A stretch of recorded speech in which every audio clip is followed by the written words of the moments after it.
Welcome to the Augusta Sports Report, hosted by Chad Cook. For more information on what we talked about today, visit augustasportsreport.com. Welcome to episode 4 of the Augusta Sports Report with Chad Cook. Our special guest today is Derek Favors of the 100 Black Men of Augusta. Of course, the 100 put on a great Thanksgiving Classic high school basketball games Friday and Saturday at Augusta University's Christenberry Fieldhouse. We'll talk about that, and we'll talk about the 100 Black Men of Augusta, what they do, and why it's so important, such a long-lasting community asset. But before we get to that, we're going to do some quick programming notes. If you're a first-time viewer of the show, welcome, and we're glad to have you. We hope to make you a repeat viewer. But if you're a repeat viewer of the show, you probably saw last week's episode with Kyle Sandy, the Georgia High School Association basketball expert, and we talked a lot about teams from our area that are ranked in his top 10, teams from our area to watch out for. So our quick programming notes will go back to last week and kind of update people on what the teams did that we talked about, what they've done in the last week. Now, first we'll start with college, though, because Augusta University, the best basketball in town, played twice last week. They opened at home. Their home opener was last Tuesday against Benedict, won 87-57. Augusta is ranked number 17 in the nation right now. That win put the Jags at 4-0. Miguel Arnold led the way with 21 points. Tyshon Crawford, the big 7'1" center, had 15 points and 10 rebounds. The Jags were magnificent, and they were as well on Sunday at Bowie State, 10 hours away in Maryland. So many of the players come from that DMV area, that District of Columbia, Maryland, Virginia area. So they go 10 hours to Bowie State almost every year, and they went this year and got an 80-69 victory, improved to 5-0. All that's important because, again, it's the best basketball in town. It's so entertaining to watch. The Jags will be in town this week. We'll get to that later as far as previewing those games, telling you the deal. It's Thursday at 5:30 and Saturday at 3:30. The women will play Saturday as well at 1:30. So we'll get to that on the other side of our interview with Derek. But before we get to Derek, a couple other items. And that pertains to high school basketball. We talked with Kyle last week about the games that were coming up and a couple of those results that were important. We taped Tuesday last week, and Tuesday night, Augusta Christian topped number 9 from Class 5A, Jones County, coached by Augusta native Buck Harris. Augusta Christian topped Jones County at home 65-52. It was a good week for Augusta Christian. They ended up going to Atlanta and winning 2 Holiday Hoopsgiving games. Holiday Hoopsgiving is one of the 5 best tournaments in the entire country. Augusta Christian beat Salem, number 3 ranked in Class 3A going into the event, and they also beat Bishop Snyder, high-powered private school team, much like Augusta Christian is. So AC's rolling. We'll get to them a little more later on. Also last week, Grovetown went to Butler, number 4 ranked Butler in Class 2A. Grovetown beat Butler 67-64 in overtime, and Grovetown's really rolling. They also went to Atlanta, played in the Hard in the Paint tournament, another really good tournament, went 1-1. So the Warriors Class 6A are now 5-1 for the season. They're not ranked. That's the team that Kyle will be ranking next, in my opinion. And speaking of that, when Kyle was on the show last week, I said, Kyle, people in Augusta are not happy about the fact that Cross Creek isn't ranked. Cross Creek is the defending state champion of Class 3A. Kyle and I had a good laugh about that, but I told him, watch out for their game against River Bluff, which, we taped last week on Tuesday. They played River Bluff on Wednesday. River Bluff is the defending state champion from the highest classification in South Carolina. They beat Cross Creek last year when Cross Creek went on to win the 3A state title in Georgia. Well, this year, Wednesday, right after our show, Cross Creek went to River Bluff and beat them 80-53. It was an inspiring performance. The Cross Creek Razorbacks are something serious. And before we get to our to a quick review of the 100 Black Men Thanksgiving Classic and then our interview with Derek, I want to show you a quick example of why Cross Creek is so good. They have a great junior post player in, Antoine Lorick. We talked about him with Kyle last week. He's the center of the offense. They have great guards who get him the ball, but they're just loaded all the way around. So watch this one clip where Ahmad Hunt, who was, either the best or the second best player for Lakeside last year, now he's at Cross Creek, adding to a very talented lineup. So you'll see Ahmad and Antoine Lorick work the inside-outside game. Very unselfish, very impressive basketball. We'll cut to that clip, then we'll come back, run down the 100th Black Men Thanksgiving Classic, and do our interview with Derek. So stay with us.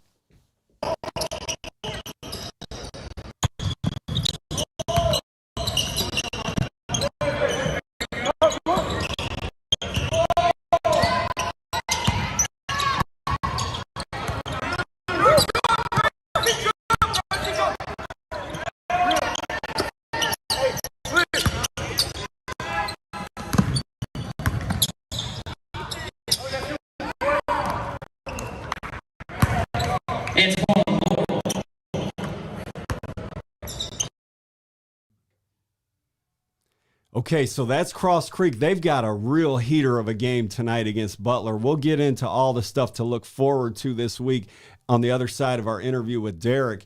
But so before we get to Derek, of course, the 100 Black Men Thanksgiving Classic was very much a centerpiece of last week's action. We'll run down those results very quickly. There were 5 boys games on Friday. Evans beat Putnam County 57-46. Brayson James and Devin Story, 2 seniors for Evans, 2 very well-known, highly regarded players, each had 16 points to lead the Knights. Now, Aaron Banks on the other side for Putnam County had 31 points and maybe the best or second best performance of the day. Putnam County was missing 6 football players. They were in the quarterfinals of the state playoffs that night. So, not saying that totally affected the game, but it definitely affected it somewhat, I assume. Butler in the second game beat Josie 68-44. Kadar Bodie, the 6'4" guard, put on an impressive display of scoring and ball handling and passing. That Butler team is loaded. I mentioned them playing Cross Creek tonight. What a game that will be. Third game, you had a barn burner, Lakeside beating Greenbrier 50-48. Senior Rico Gonzalez scored 31 points out of the team's 50. Lakeside improves to 2-2. It's the second time this year that Gonzalez carried the Panthers to a victory. He had 38 points in a 62-61 win over Harlem a couple weeks ago. The fourth game was definitely the most exciting game of the first day. You had Westside number 2 in Class 2A now. Well, Kalon Hudson, Westside beat Jones County, number 9 in Class 5A, beat him 70-56. Buck Harris, Jones County's head coach, is a graduate of Lakeside, a graduate of Augusta University, and a former Augusta University assistant coach. Well, his homecoming was spoiled by Kalon Hudson, who scored 28 points, grabbed 15 rebounds, and he and Jalix Ewing, you saw it in the intro, he and Jalix Ewing put on a dunk fest of sorts in the second half, just blew the top off the building. The Augusta-based crowd was very thrilled for the Patriots in beating the out-of-town Jones County squad. And then in the last game of the evening, Laney beat Harlem 71-67. That one went down to the final wire as well. James Nipper scored 26 to lead Laney in that one. The second day, you had Josie defending 2A state, all girls the second day. Girls games the second day. Josie beat Evans 70-16. They're the defending state champion, Class 2A. Augusta Christian came in and put it on Butler, a defending region champ. Augusta Christian beat Butler 48-41. Jessica Dowdy scored 16 in that one. And then Greenbrier, I believe they're ranked 3rd in Class 5A, either 3rd or 4th. It's one of those. Greenbrier beat Putnam County, a state playoff team from a year ago, 60-25. Trinity Barrow was the MVP of that game. And then in the nightcap, we talked about it with Kyle last week. Baldwin's girls are a juggernaut. A bunch of sophomores and freshmen, underclassmen. They put it on Laney, a proud program. Laney's number 6 in Class 2A coming into the game. Put it on Laney 70-44 to end the weekend. And the 100 Black Men Thanksgiving Classic is a fixture in our community. It's been around for more than 25 years. And, you know, it's always a joy to get out there. It's really nice to see it at Augusta University. The players get to play on a big college court, so well lit in there. Just everything about it is well run. The 100 is a great community asset. And we're going to talk to Derek. Derek is in charge of media and PR for the 100 Black Men. And he put together this really, really cool video that I think shows, encapsulates the vibe of the weekend, the good basketball that was played, the preparation from the players, the excitement, the enthusiasm. You've got entertainment going on the floor in between games. And so you'll get a feel for that in the video. And then when we come back, Derek will be with us, and we'll learn all about the organization and its goals, its programs, and what they have, in the future in store for us.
We were going to be nothing.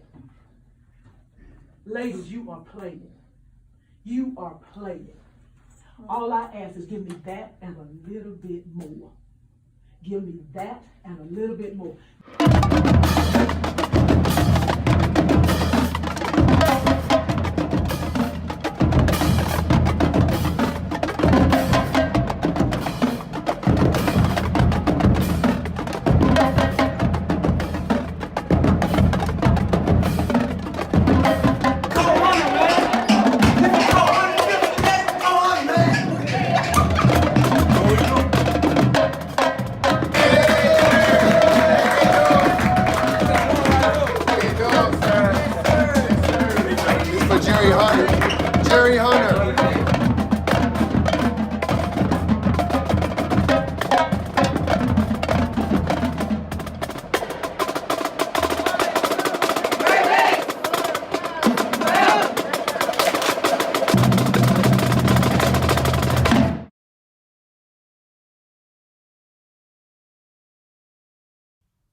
Okay, thanks for hanging with us.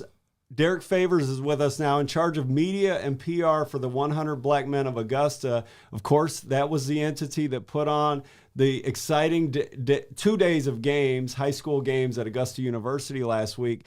Derek, start by telling us about the organization, how you became familiar with it, and what drew you to the organization, in the recent past.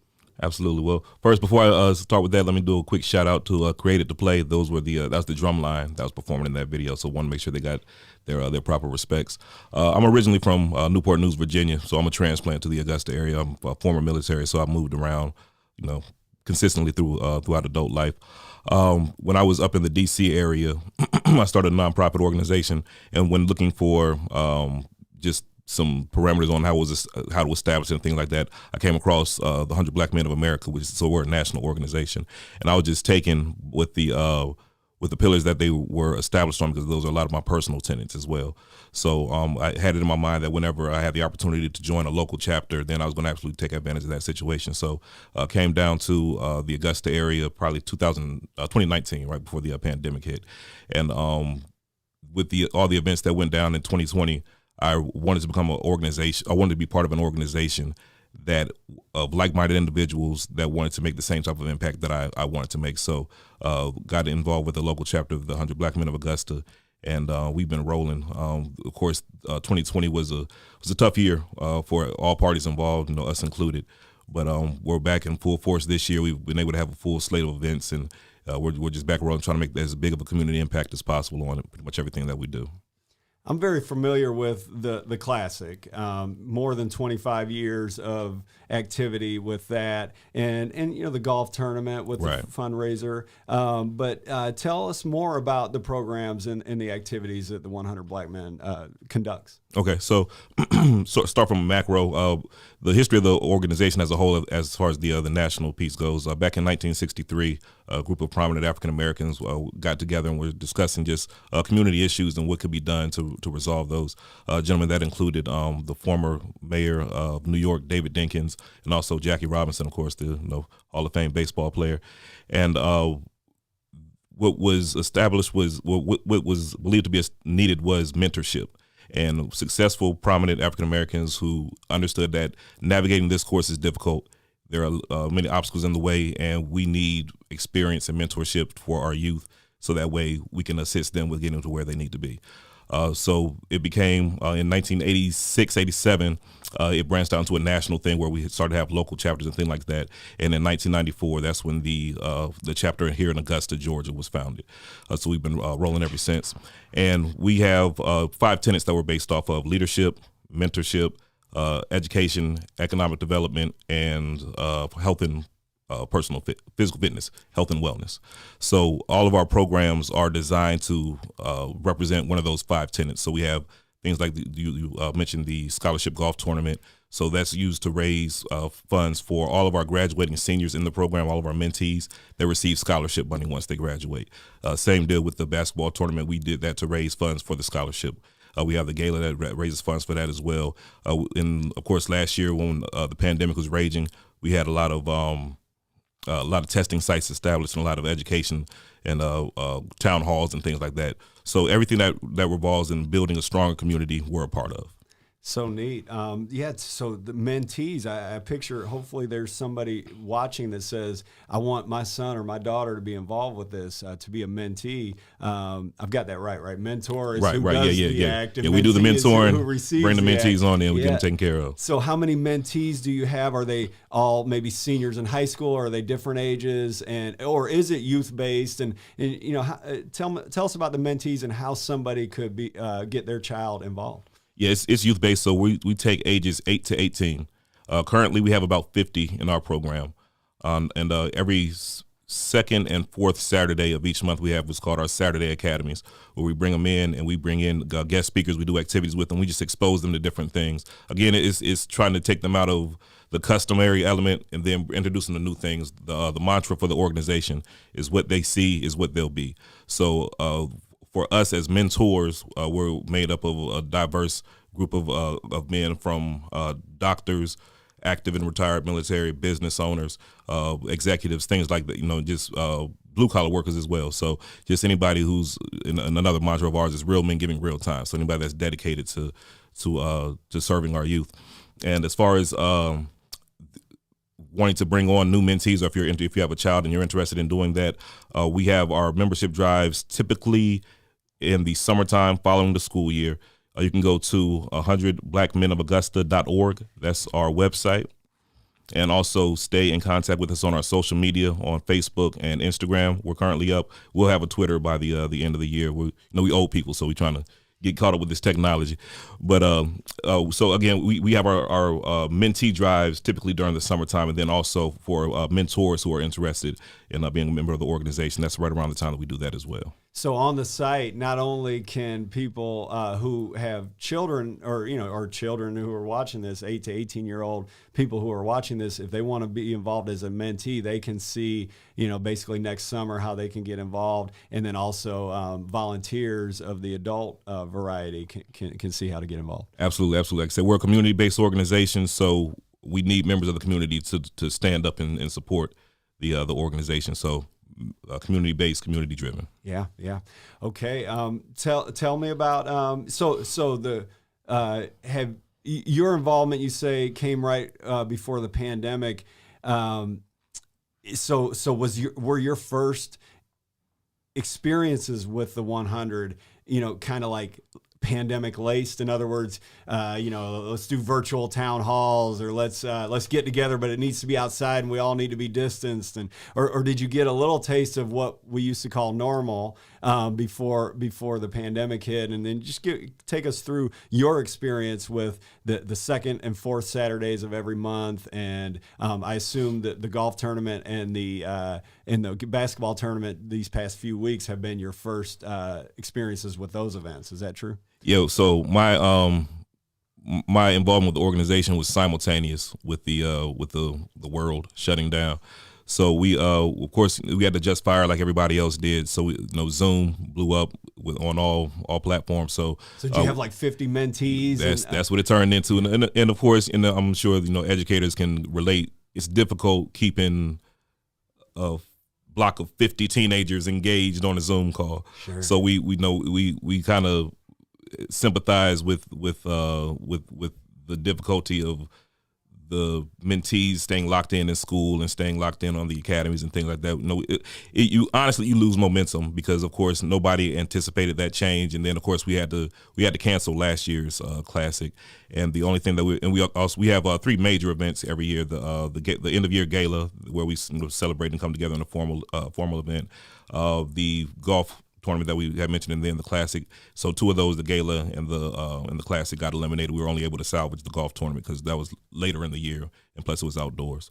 But yeah, so my initial involvement, of course, was all Zoom. We are just now getting back to being able to meet collectively as a unit. When the school year started back up, we started to do our Saturday Academies back in person again, and we've had pretty good engagement with that as well. And if you go to, again, our Facebook and Instagram, we do video recaps of those Saturday Academies, so you can see with those involved as well. Yeah. So tell us about yourself. Coming from Newport News, what was it? They will be what they see. Is that the? Yep. What they see is what they'll be. What they see is what they will be. And so when we see you, we see an impressive man. Tell us more about yourself.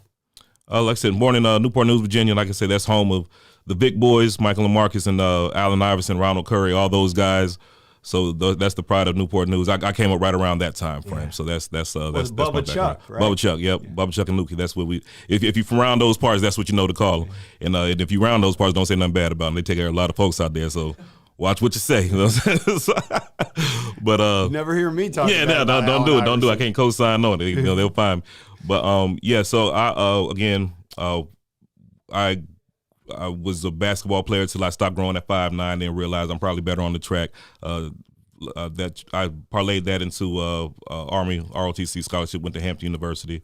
After my time at Hampton, joined the military. After the military, started my own business. I own Soul of the City LLC. We renovate homes and try to make those available to first-time home buyers. What name of that company again? Soul of the City LLC. Soul of the City. Yes, I like sir. it. Yes, sir. Like I said, that's our big goal. And everything I do is typically community based and really just pushing. So our push with that is home ownership for folks who typically are underserved and typically think that home ownership is a much more difficult goal than it actually is. So we make those homes available for them and get them on in there. That's neat. That's neat.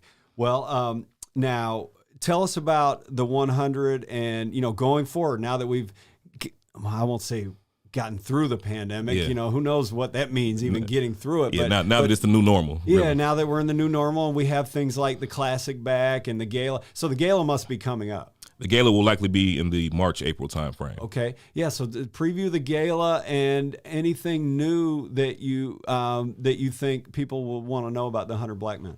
So to dive into more detail with the Gala, it's our formal event to close out the year once again, where we recognize all of our graduating seniors and everything that we've done for the school year, and just a celebration of what we had. And again, it's a fundraiser, so we're always driving that scholarship money, because that's a ambitious goal of ours, to make sure that every mentee that comes through that program, when you walk across that stage, you have enough money to get yourself seated in that classroom. Because a lot of times, if you're a first-time college student, you get blindsided with things like registration fees, and you don't know that books cost $300 per class. Some things like that will stop you from getting in, even if once you're accepted to college, that may stop you from getting your seat in the classroom. So we do everything we can to prepare those students to make sure that they get where they need to be, and that's a big function of our gala. And to the future of the Thanksgiving Classic, I'm really excited about it. I'm really, really excited about it. We've had extensive conversations as an organization on what we can do to really dive back in there. Of course, with us having a break in action in 2020 of canceling the gala itself, and then also two of our very prominent members, Coach Charles Quarles and Alan Transu, they both passed last year.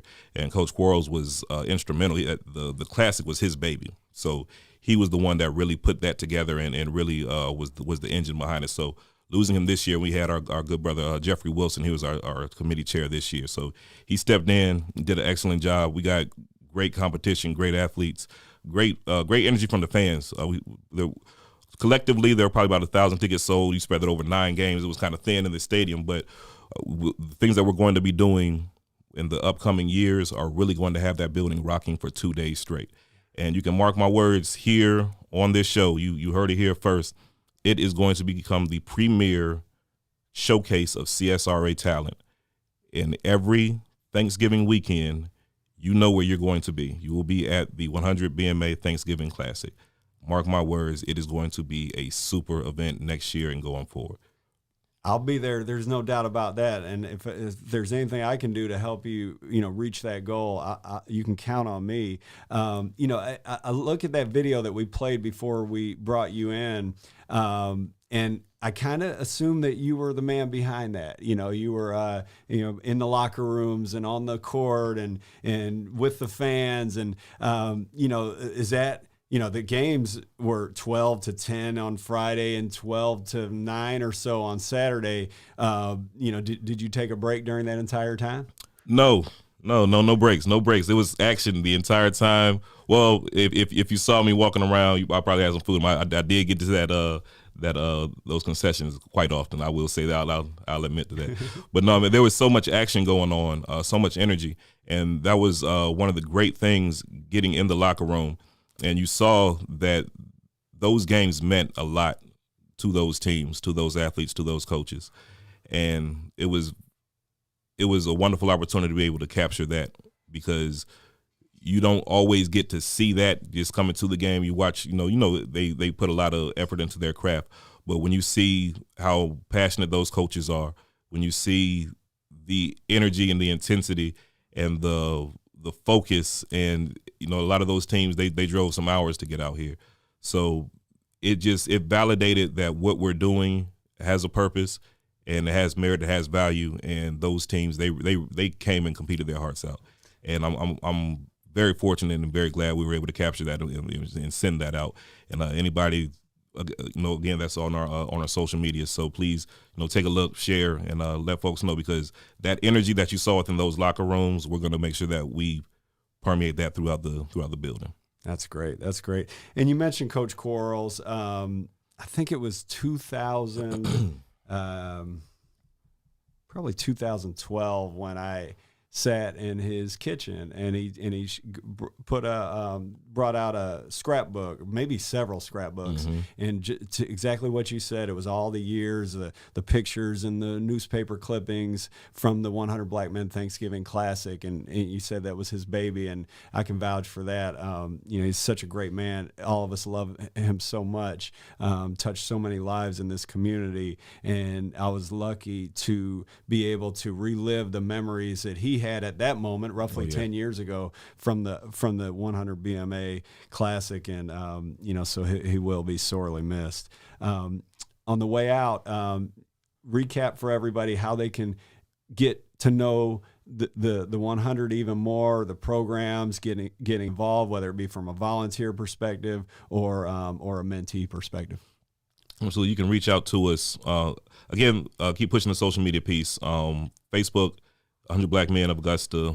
The handle on Instagram is 100 Black Men of Augusta as well. Our website, 100blackmenofaugusta.org. And again, towards the end of the year, we'll have the Twitter piece in there. So, be on the lookout for that. And also, if you want to reach out to us via email, info@100blackmenofaugusta.org. Okay. Well, thank you so much for joining us. On the way out, I want to let everybody know, where the great basketball, there's tons of it around the area, but this is just a sampling where the great basketball will be this week. So, number one, I've got to say Augusta University, Thursday against Claflin at 5:30. It's a special game time. You can get off work, come over, see the Jaguars. Lots of times a 7:30 start on a weekday is kind of tough for the children who have school the next day, so they start at 5:30. The number 17 ranked Augusta Jaguars will play. And here we're going to play for you two good reasons to follow Augusta University closely. First is Darren Lucas White, a 4-year player now. Darren I think he was the leading scorer. Yes, Darren was the leading scorer on last year's team when the team was decimated by COVID. Only 8 guys in uniform. Miguel Arnold, Troy Cracknell missing because of COVID complications for all but the first 2 games of the seasons. And Darren was our leading scorer. Well, back come Arnold, back come Cracknell, and in comes Jaquez Kirby, among others, and Darren resumes his role from 2 years ago as the team's 6th man. Well, I've always called Darren the team's 6th starter, and he's just you can't get a higher character, more a guy that you want to root for more than Darren. So we're going to show a little sampling of what he did last week against Benedict towards the end of the first half. Benedict had cut Augusta's lead to 27-20, and Darren went on a one-man run, and you'll see him getting to the bucket. He's an explosive player, and the last clip you'll see is him tracking down a ball handler and just taking it out of his hands and going and almost dunking it, but he's a little tired after all the work you're going to see him do. This is all back-to-back. Darren's a great reason to follow the Jaguars, the best teammate, the most unselfish player you're going to find, and he's an absolute terror on defense when it comes to what the opponents have to face. So let's take a look at Darren and what you can see this Thursday against Claflin at 5:30. And this Saturday against Allen at 3:30 at Augusta University.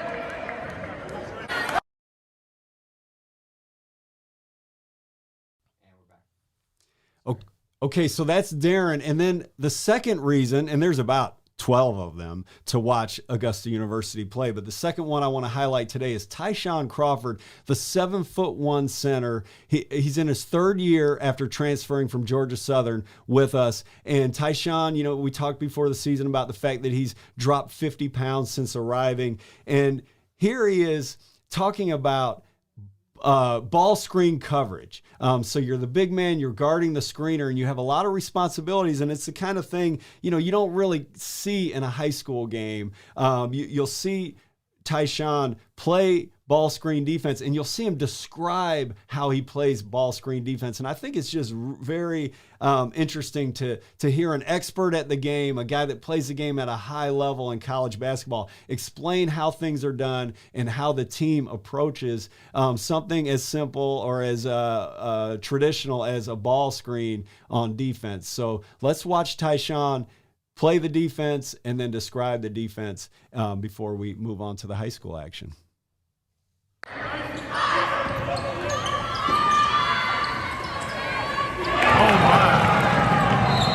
What are you thinking about when you're in that ball screen coverage? When I'm in the ball screen coverage, we usually ice it, so I'm just trying to contain the ball. And then when my man roll, being able to get back and make a play on the ball, just making them change their shots. So you ice it. That means you force it baseline.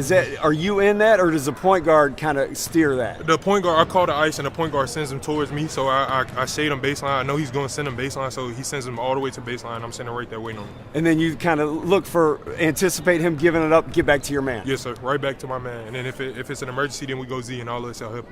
Okay. Excellent. Thank you for that. So again, that's the number 17 ranked Augusta Jaguars. They're 5-0 going into the game Thursday against Claflin at 5:30, and then they play Allen at 3:30 on Saturday. The women will play right before at 1:30. The women are on fire this year too, so check out the Jags. In high school action, here it is Tuesday morning, and we are looking forward to tonight a couple really, really big matchups.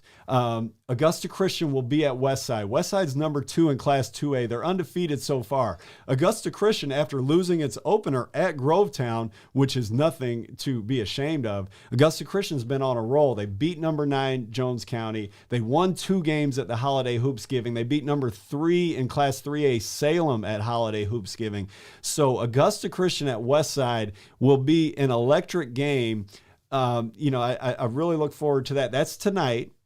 Okay. And then also tonight is Cross Creek versus Butler. And shame on me, I can't remember where that game is. I'm pretty sure it's at Cross Creek.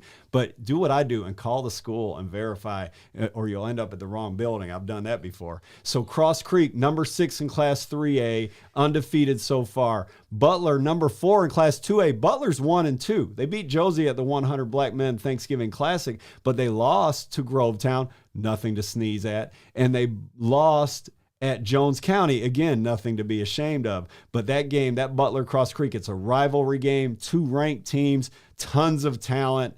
Can't wait to hear about that one. I wish I could see it. The other game that is really exciting tonight is Grovetown at North Augusta. It's North Augusta's opener. The South Carolina teams are just getting started this week. This will be North Augusta's opener. They're number 7 in Class 4A in the state of South Carolina. And again, Grovetown should be ranked in 6A in the state of Georgia. We'll get on our old friend Kyle Sandy about that one. So that's tonight. This weekend you've got over at Riverview, where the Peach Jam is played every summer, the Power Rise Invitational, the Team Power PQ Sports. Greg Williams, if you know basketball, you know Greg. He's put together an invitational. It's got all kinds of teams, including Augusta Christian, and many other teams. Glen Hills is in it, but a lot of teams from all over the place, some prep schools, some high-powered private schools like Augusta Christian are in that one. So that'll be Friday and Saturday at Riverview.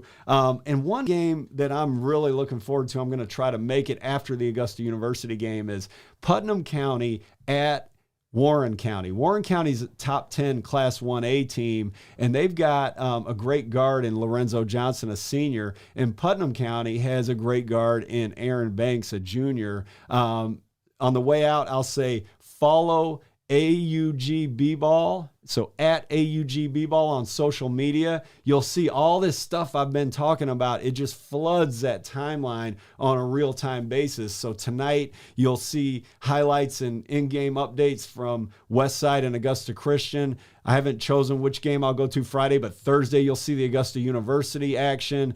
Saturday, you'll see Augusta University action. And maybe Saturday, you'll see Putnam County and Warren County going at it. All kinds of other stuff as well. And then also AugustaSportsReport.com is where you can sign up for our free email newsletter. Anytime we go more in depth than a social media video or interview or post or picture or whatever, anytime we go more in depth, it's at AugustaSportsReport.com, and you can just put your email address in there, and you'll get an email every time we go more in depth with a story. So that on the way out, I'll just say, man, I wish I could have really stayed with football through the playoffs, because Friday night, Silver Bluff will play in the state championship game against Gray Collegiate. They're the last local team left. Silver Bluff under D'Angelo Bryant. He is on what they call at Silver Bluff a revenge tour. The Bluff was down just slightly for a few years. Well, D'Angelo Bryant, a former two-time state champion player at Silver Bluff, a former Wake Forest star, he has conducted this revenge tour since arriving as the head coach 4 years ago. They're going to take on Gray Collegiate. Silver Bluff, since I was a senior in high school in 1994, has put 6 players in the NFL. They are back and they are good, and they're playing, again, I've said this term a few times in this show, they're playing a high-powered private school in Gray Collegiate Friday night. I don't think anybody thinks, or I would think most so-called experts would call Gray Collegiate the favorite. Well, they haven't seen the Bulldogs enough if that's what they think. So go Silver Bluff Friday. And thank you for watching the show. Please come back next week. And thanks to Derek for joining us, learning having me. Yeah, learning all about the 100 Black Men. And we'll see you next week.